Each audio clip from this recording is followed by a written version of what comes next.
Pois é, amiga. Olha, nós estamos aqui com o nosso programa, né? Continuamos aqui o nosso bate-papo na nossa sala, que nós vamos chamar daqui a pouquinho as pessoas que vão conversar com a gente aqui. E olha, gente, eu queria saber quem são os heróis da vida de vocês. Fala a verdade, quem são os heróis, né? Existem vários heróis que passam pelas nossas vidas, né? Heróis, por exemplo, que a gente vê em um filme, em uma dramaturgia, em um filme infantil, né? Até mesmo os nossos pais, que eu acho que são os que marcam o coração mesmo. Enfim, hoje nós vamos falar sobre heróis da vida real, né? As crianças amam histórias de super-heróis, eles estão sempre presentes na nossa vida, né? Na literatura, dramaturgia, filmes e até mesmo em casa, né? Que é a figura paterna. Um herói sempre chega na hora em que alguém está precisando de ajuda, né? Mas há um herói maior de todos os heróis, que deu a vida para nos salvar. Toda a humanidade também, inclusive, que é Jesus Cristo. Inspiradas nele, pessoas civis, militares têm arriscado suas próprias vidas por aqueles que não o conhecem. E hoje nós vamos homenagear todos os heróis da vida real, bombeiros militares, civis e as pessoas comuns também que se arriscam em prol de outras vidas. Hoje eu quero chamar para conversar aqui conosco o Samuel Francisco, que é bombeiro civil, e também o Arthur Rodrigues Guedes, bombeiro civil. Boa tarde, seja muito bem-vindo. Fique à vontade, viu? São heróis, né? Sim. Também heróis que estão presentes aí no nosso dia a dia. Gente, tá tudo bem com vocês? Tudo bem, tudo, graças a Deus. Tudo certo? Tudo certo. Eu perguntei para você nos bastidores, mas eu queria que você falasse pra gente aqui, para todo mundo que está nos assistindo também. Qual que é a diferença entre bombeiro civil e o militar? Certo. Então, essa é uma confusão que muita gente faz. É. Porque assim, o pessoal vê a gente uniformizado e já fala, é o bombeiro. Sim. Chegou o bombeiro.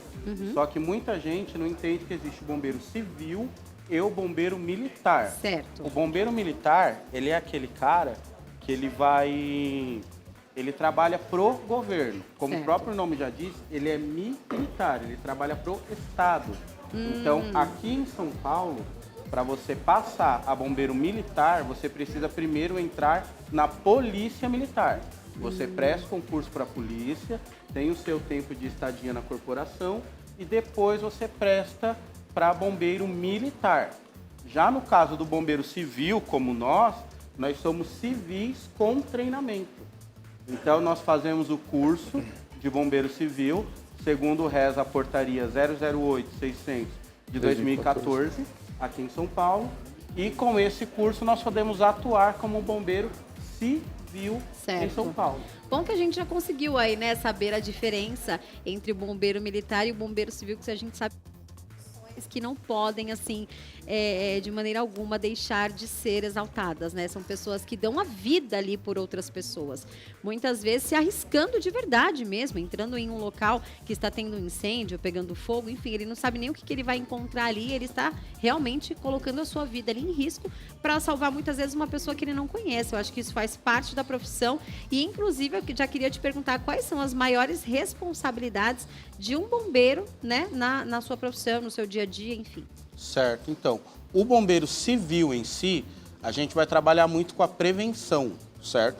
Enquanto o bombeiro militar, ele trabalha depois que o acidente acontece, depois que o incêndio acontece. A princípio, nós vamos trabalhar prevenindo para evitar que ele aconteça. E quando ele acontece, a gente sabe que nada começa grande, Sim. certo? Então, nós administramos isso para que isso não se torne uma catástrofe maior. Certo? Na questão de combate a incêndio, então nós vamos trabalhar muito questão de extintores, alarmes, sprinklers, saídas de emergência, planos de emergência, planos de combate e contenção até a chegada do bombeiro militar. Entendi. Inclusive também a brigada de incêndio é o curso que se tem, que se faz geralmente nos locais. Sim. Que é necessário, já é uma forma de prevenção também, exatamente, né? Muitos locais que trabalham com a questão da brigada de incêndio, a brigada muitas vezes é treinada pelo bombeiro civil, certo? Existe um treinamento específico para a brigada, que ele também pode ser dado pelo bombeiro civil.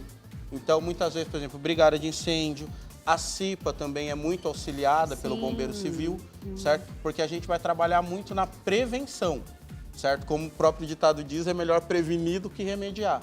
Então, nós trabalhamos muito com essa questão de prevenir, de evitar que aconteça e, se acontecer, nós já tomamos as primeiras medidas para diminuir ao máximo os danos até a chegada do bombeiro militar.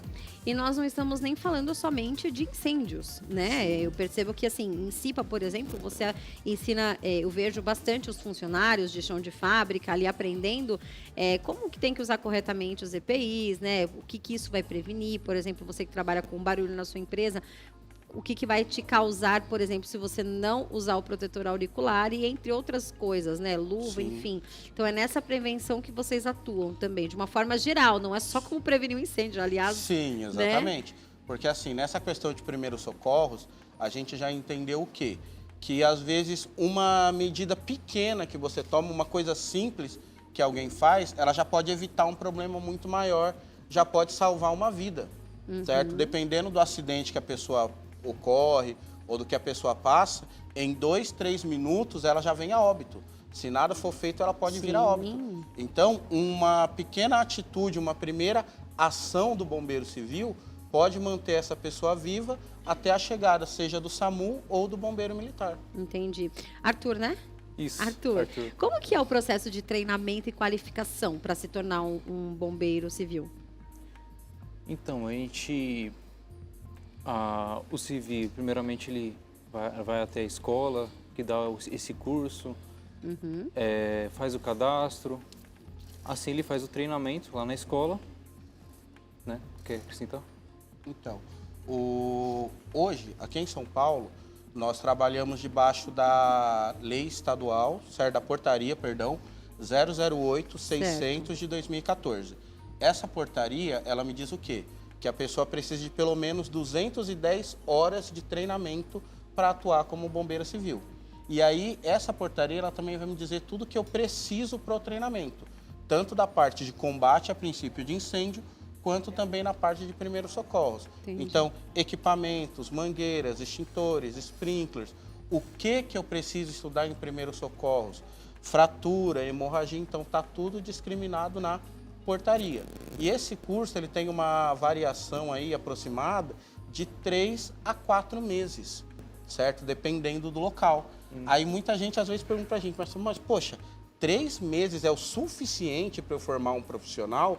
E eu digo sem medo de errar, sim, é o suficiente. Por quê? Porque é um curso muito voltado para a prática. É um curso muito voltado para realmente o que a pessoa vai utilizar no dia a dia dela. Então, em 3 meses, a gente consegue pegar uma pessoa totalmente crua, certo? E tornar essa pessoa um profissional capaz de atuar realmente no mercado. E a importância também, né, de conscientizar as pessoas, por exemplo, que estão em um prédio, né, que moram em prédios, que trabalham, de fazer o curso de brigada de incêndio, porque muitas vezes existe esse curso, esse treinamento, na verdade, Sim, né? Você está isso. falando do curso para se profissionalizar como bombeiro, mas também vocês fazem e dão esse curso em edifícios também, né? Sim, A são os importância treinamentos de das brigada. pessoas participarem, tanto quem mora, quanto, por exemplo, quem trabalha, porque, gente, em uma ocasião que a gente não sabe quando ou se pode acontecer, a gente tem que saber o que fazer. Sim. Eu lembro que uma vez eu fiz esse curso e uma coisa que sempre falaram muito, assim, seriamente, é que a gente não pode pegar elevador em caso de incêndio. Sim. Se estiver pegando fogo, né, o prédio, enfim, é para isso que é feita a saída de emergência e a porta corta fogo, né? Enfim. Exatamente. Porque assim, o que muita gente não sabe é que no meio de um incêndio, a gente tem que pensar o quê? O elevador, ele é uma caixa metálica. Sim. Ele é uma caixa metálica que está dentro de um poço. É basicamente um poço, certo? Dentro de um incêndio, o elevador ele se torna basicamente um micro-ondas. Então, se a pessoa entra no elevador e esse elevador para, a chance dessa pessoa morrer asfixiada, dessa pessoa ser assada ali dentro é muito grande. Meu Porque Deus. o calor provocado por um incêndio é muito maior do que as pessoas imaginam. Então, o grande risco do elevador é esse. Ele acaba se tornando basicamente que um micro-ondas. A pessoa fica como se ela estivesse realmente presa dentro de um forno. Sim, uma situação de pânico que mais mata em um incêndio vai ser a fumaça e o pânico. Fumaça e o pânico, que é o que vai Quando você matar diz o ali. desespero da pessoa de querer dar um Fugir negócio daquele no coração. local. Hã? querer fugir daquele local. Sim, eu imagino. E também, quais são os equipamentos e ferramentas, né, que vocês normalmente mais utilizam no dia a dia? Então, no dia a dia mesmo do bombeiro, o que a gente vai mais utilizar seriam a questão dos extintores, certo? Para apagar princípios de incêndio. Como a gente falou, nada começa grande, certo? Sim. Às vezes ali, pum, deu aquele curto na tomada, começou a pegar fogo. Então você já pega ali o extintor e pum, já faz o combate e encerra o problema ali. E aí, às vezes, como o Arthur falou, a pessoa fica desesperada, começa a correr e o que era um pequeno incêndio numa tomada começa a crescer, pega uma parede, pega uma cortina e começa a aumentar muito. Então a gente vai usar muito extintores, mangueiras. Na parte de primeiros socorros, a gente faz muito curativo. Então a gente trabalha muito com atadura, com colar cervical, com luvas principalmente, porque assim, a nossa segurança também precisa ser feita ante uma situação de emergência, né? Agora, como é que vocês conseguem se preparar para diferentes situações? Porque muitas vezes vocês podem receber uma informação, uma ligação de um incêndio, como por exemplo de um desastre natural. Como que vocês se preparam assim para cada situação? Tem alguém específico ali, ó, esse aqui vai pro fogo, esse aqui vai para a árvore, esse aqui vai... Então, o treinamento, ele acaba englobando o máximo de situações possíveis, certo? A gente sempre costuma dizer que não tem como você estar preparado para tudo. Sim. Mas você se prepara para o máximo de situações possíveis. Então, durante o treinamento, a gente vai falar sobre combate a incêndio. A gente vai literalmente combater incêndios. Sempre que a gente tem uma oportunidade, a gente coloca fogo em alguma coisa para realmente o pessoal sentir como funciona um extintor, ver realmente como funciona uma linha de mangueira. E também temos a parte de primeiros socorros, onde a gente realmente simula o máximo de situações possíveis para que todos os profissionais ali daquele batalhão ou daquela formação estejam aptos a atuar dos dois lados, tanto no primeiros socorros quanto no combate a incêndio. E quais são para vocês dois os principais desafios enfrentados? Olha, eu diria que é muita questão emocional. Emocional. Totalmente. Acho que de todos os lados. A princípio, eu acho que se eu trabalhasse como bombeiro, o pessoal falasse, tá pegando fogo, eu ia falar, corre, todo mundo! Brincadeiras à parte, mas assim, eu imagino, porque eu acho que você deve ver de tudo, né? Você tem que estar preparado, por exemplo, sei lá, uma casa pegou fogo, você tem que estar preparado para entrar ali, porque você não sabe o que você vai ver. Todo mundo vai se desesperar, mas o único que não pode se desesperar é o bombeiro. Vocês têm muito isso no treinamento de vocês? Tem muito. A gente prepara principalmente o psicológico. Psicológico, acho que, pelo menos para mim, o nosso único inimigo somos nós mesmos. Certo? Então a gente prepara muito o psicológico dos nossos alunos.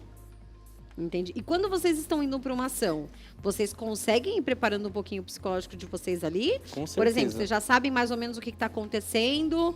Se tiver alguma coisa um pouco mais séria que vocês já, sabe que vai sentir, já vai preparando, já vai visualizando a cena, que é para quando chegar o impacto não ser tão grande, ou já está? Sim, assim, a gente sempre busca se preparar.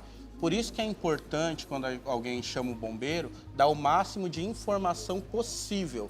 Porque a gente vai trabalhar primeiro com a informação que a gente tem. Ah, bombeiro, a pessoa caiu ali da escada.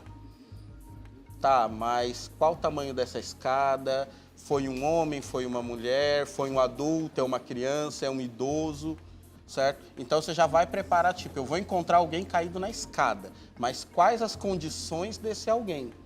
Então a gente já começa na nossa cabeça, já criar um cenário e já imaginar qual a melhor solução que eu posso tomar ali. Então a gente não é uma coisa que você vai pensar na hora, certo? Como eu falei, como o treinamento engloba muita coisa, você já pensa qual a melhor decisão que eu posso tomar naquela ocasião, para esse caso, com a informação que eu tenho. Aí a hora que eu chego, aí sim, eu vou analisar a cena, vou analisar essa vítima e aí eu vou tomar a melhor atitude para retirar ela de lá. Sempre, sempre na nossa primícia total, que é preservar a vida. Sim. Nós sempre trabalhamos para preservar a vida. É bem aquela história do avião, né? Primeiro você coloca a máscara em você para você ajudar auxiliar o próximo. E você vai ajudar o próximo. Tem que pensar principalmente na nossa segurança. Sim. Nesse caso daí, se preparar para o incêndio, a gente começa, durante o caminho, a gente começa a pensar como que deve ser feito o combate, onde foi aquele incêndio, em quais salas aconteceu, qual equipamento está sujeito ao Entendi. incêndio. Então a gente precisa ser muito rápido, não usar qualquer extintor. Sim, Qualquer tem um extintor, específico para cada pra coisa. local. Então ele pode, em vez de apagar um incêndio, aquele princípio de incêndio, ele pode propagar mais ainda. Tá. E ser muito rápido, para ele não Daqui a passar de pouquinho a gente princípio. vai falar sobre a diferença de cada extintor, porque eu acho que é Certo. importante a gente falar aqui também. Eu sei que tem um vídeo, né, dos bombeiros civis em ação. Coloca aí pra gente ver vídeos, fotos, pode colocar que eu quero ver essa história aí. Pode comentando pra gente o que vocês estavam fazendo, qual Isso que era a são os ação. nossos treinamentos. Ah, tá. Como a gente fala, a gente prepara o pessoal para tudo. Sim. Para o pior dos piores cenários. Uhum. Para o pior dos piores cenários. Então, a gente desce prancha por escada, a gente trabalha com casa de fumaça. Como eu falei para vocês, ó, sempre que a gente pode, a gente bota fogo em alguma coisa. Pensa num pro medo que eu pessoal tenho poder- disso aí. Muita gente tem. O pessoal olha assim, tá saindo fogo, o bujão vai explodir. Quando é totalmente o contrário. É? Se tá saindo fogo do bujão, então a chance dele explodir é praticamente zero, Ah, é? porque não tem pressão lá dentro. Se o fogo tá saindo, beleza. Ok. Entendeu? Então, tipo, eu vou ali, vou apagar aquele fogo, vou retirar esse bujão do local e sem problema. E como que você apaga o fogo ali do bujão?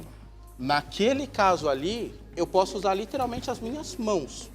Por quê? Você vê na foto que tem aquela labareda de fogo. Sim. Certo? Só que entre o fogo e o bujão fica uma camada de ar de pelo menos uns 5 centímetros. Ah, é? Então eu posso vir com o meu dedão aqui, literalmente boto o dedo ali no Em cima da registro e apago. A hora que ele apagar, eu vou simplesmente ir ali Fechar. fechar o registro Tem que e apertar. acabou o problema. Melhor tirar. Olha, isso, Por isso- são salvamentos mesmo ou é treinamento também? Esse é treinamento. Treinamento. Esse é o nosso treinamento de socorrista. Uau, gente. E aqui, ó, quantas o nosso coisas. treinamento de salvamento em altura também. Porque o bombeiro, muitas vezes, vai precisar tirar alguém que ficou preso num prédio, num andaime, alguma coisa do gênero, e ele vai precisar descer de rapel. Então, nós ensinamos também os nossos alunos a fazer esse tipo de salvamento. Bem legal, hein? É muito realmente todas as situações vocês estão arriscando a vida de vocês. Exatamente. Em E todas, né? Nas alturas, enfim. Bom, você trouxe aqui pra gente, como que é o nome dele? é o Bob. É o Bob. O Bob Esse é o veio Bob. hoje pra gente mostrar um pouquinho, né? Pro pessoal de casa, como é que a gente pode fazer os primeiros socorros, né? Caso aconteça alguma coisa com alguém aí na sua casa. Acho que é importante todo mundo saber um pouquinho, Sim, né? sim. E o que a gente vai fazer com Tá, ele aqui? vamos lá. Aqui, hoje, a gente vai simular uma parada cardiorrespiratória. O que quer dizer isso? Que Parada quer dizer? cardiorrespiratória. Basicamente, o coração dessa vítima parou e o pulmão dela também parou. Parou. Parou. Pum. O coração e o pulmão pararam. Ela não está respirando e o coração dela não está batendo. Se nada for feito, em mais ou menos ali entre 6 e 10 minutos no máximo, essa pessoa vai virar óbito. Gente, Certo? e a gente pode ajudar. E a gente pode ajudar. Como? Certo? E aí, com a manobra de RCP, reanimação cardiopulmonar, que o meu colega Arthur vai estar Pode mostrando fazer, para vocês então. como Então, funciona. primeiramente- Pra gente no Bob. Primeiramente, sempre de luva. Enquanto a gente vai colocando a luva, já vai perguntando o que aconteceu com aquela pessoa, qual a idade dela, se ela está acompanhada, Entendi. certo? E é sempre importante, nesse tipo de situação, eu tentar entender o quê? Por que essa vítima caiu? O que levou ela a cair? Ela já tinha algum problema cardíaco? Ela bateu a cabeça e isso piorou? Foi algum tipo clínico ou foi um tipo de trauma que derrubou ela? Sim. Certo? Porque parece que não, mas isso muda muito Sim. o rumo do atendimento. Do atendimento, entendi. Tá. Certo. E aí teve uma parada cardiorrespiratória, o que tem que fazer a princípio? Primeiramente, identificar se realmente é uma parada cardiorrespiratória, certo? Então, a gente vem aqui na carótida da pessoa e já chega perto. Sente se ela tem pulsação, se tem respiração. Se teve pulsação, quer dizer que o coração dela não parou. Se teve respiração, o coração dela não parou, certo? Então, a gente só vai fazer essa reanimação cardiopulmonar se teve realmente uma parada cardiorrespiratória, certo? Então, aqui identificamos que tem a parada cardiorrespiratória, a gente começa a se posicionar. muita literatura falam que é na linha, entre a linha do mamilo que está o coração. Só que pensando em pessoas mais obesas, gestante, a linha do mamilo estaria um pouco mais abaixo, certo? Então a gente vem aqui nosso osso externo até encontrar, tem um certo buraquinho ali, a gente vai encontrar um osso chamado processo chifoide, que depois dele a gente consegue encontrar esse osso. Encontramos esse buraquinho, coloca 2 dedos acima, certo? A gente vai aqui na pessoa, no osso externo, processo chifoide, 2 dedos acima, uma palma da mão, certo? Entrelaça os dedos. É importante a gente se posicionar com os joelhos, sempre de joelhos, com a palma da mão, bem encostado no peito da pessoa. A gente começa a fazer 30 compressões, aliás, 100 a 120 por minuto. 100 a 120? Compressões por minuto. Então tem que ser bem rápido. Então a gente já inicia. 1, 2, 3, 4, 5, meia dúzia, 7, 8, 9, 10, 11, 12, 13, 14, 15, 16, E aí 17, vai até 18, 120, 19, né? 20. Tá. Vai entre 100 a 120. Então, nesse momento, a gente já prepara algum cronômetro, se tem um relógio, se tem um celular ali do lado, já coloca no cronômetro Tá. para ele ter que estar de 100 a 120 por minuto. Certo. Certo? Muito bom. Terminou o ciclo, a gente identifica ali, identifica se voltou a respiração da pessoa, se voltou a pulsação. Não voltou, a gente refaz até essa pessoa voltar. Então esses 6 primeiros minutos são cruciais. Percebeu que a pessoa está Sim. com sintomas, né, de parada, vê lá, põe para ouvir se realmente é isso, não tem impulso, já começa a fazer. Exatamente. Em situação da pessoa estar no público, a gente não vai puxar o celular para ficar ligando, esperar a ligação do SAMU para informar, para chamar eles. Então a gente já pede para alguém chamar, certo? Então a gente identificou ali que tem aparato cardiorrespiratório, não tem pulsação, não tem respiração, já pede para uma pessoa chamar o SAMU. Você chama o SAMU. Se no local, for um local, um shopping, por exemplo, vai ter o DEA. Sim. Então você chama o SAMU, você vai buscar o DEA. É assim que a gente já inicia o atendimento. E é bom que do jeito que você ensinou, às vezes a pessoa está sozinha em casa, pelo menos ela já sabe o que fazer, né? Sim. Tem algum outro item que você trouxe para fazer demonstração? Mostra pra gente aqui. Nosso tempinho tá curto hoje, mas acho que dá pra gente mostrar esse daí. Essa aqui é a chamada Pocket Mask, Tá. certo? Ela é o quê? Ela é uma máscara de respiração. Tá. Porque como o Arthur bem falou, às vezes você pode chegar para fazer, a pessoa tá lá desmaiada. Você chegou e fez a análise, a pessoa às vezes está com a pulsação baixa ou sem pulsação, só que ela não está respirando. Antigamente falava-se muito da respiração boca a boca, certo? Mas por questões higiênicas, por questões de saúde, hoje nós já não fazemos mais a respiração boca a boca. Então nós utilizamos ou a Pocket Mask ou um outro equipamento que a gente conhece como AMBU, né? Que seria o nome real dele, é Bolsa Válvula Máscara. Mas ele é conhecido como AMBU, que é uma máscara como essa que está presa a um balão. Certo? Como eu usaria a Pocket Mask? Vocês podem ver que ela é bem portátil, certo? Então ela é colocada na boca da vítima, pessoa. Isso. Tá. E aí o socorrista vai soprar por esse canudinho aqui. Dessa forma ele consegue ventilar a pessoa sem ter um contato direto. E se acontecer no meio do atendimento, a pessoa gorfar ou a pessoa vomitar, qualquer coisa do gênero, você pode olhar aqui embaixo, Kelly, você vai ver que ela tem um filtro. Ah, tá. Certo? Entendi. De modo que o socorrista não vai entrar em contato com esse fluido da pessoa. Bem aqui, Certo. né? Na parte de... Isso. Então ela serve tanto para a segurança da vítima quanto do próprio socorrista Muito também. bom. Muito obrigada, viu? Foi muito bom falar com vocês aqui. Explica rapidamente, assim, em menos de 1 minuto para mim, qual que é a diferença dos extintores? Porque eu tinha falado, né? Certo. Preciso cumprir. Beleza, bacana.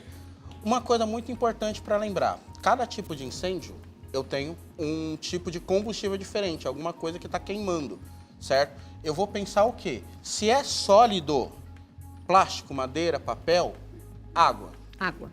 Ponto. Água. Se não é sólido, eu não vou utilizar água. Por exemplo, aqui no estúdio a gente tem muito material elétrico. Água conduz a eletricidade.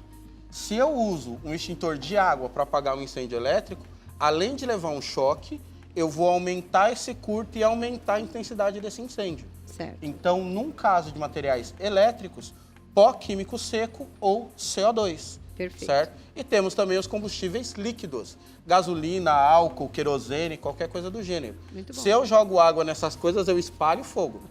Então, pó químico seco ou CO2. Muito bom, muito obrigada, viu? Certo. Por favor, deixe os contatos de vocês, para quem Certo. quiser conhecer vocês nas redes Tá. sociais. Deixa o da Da escola? escola.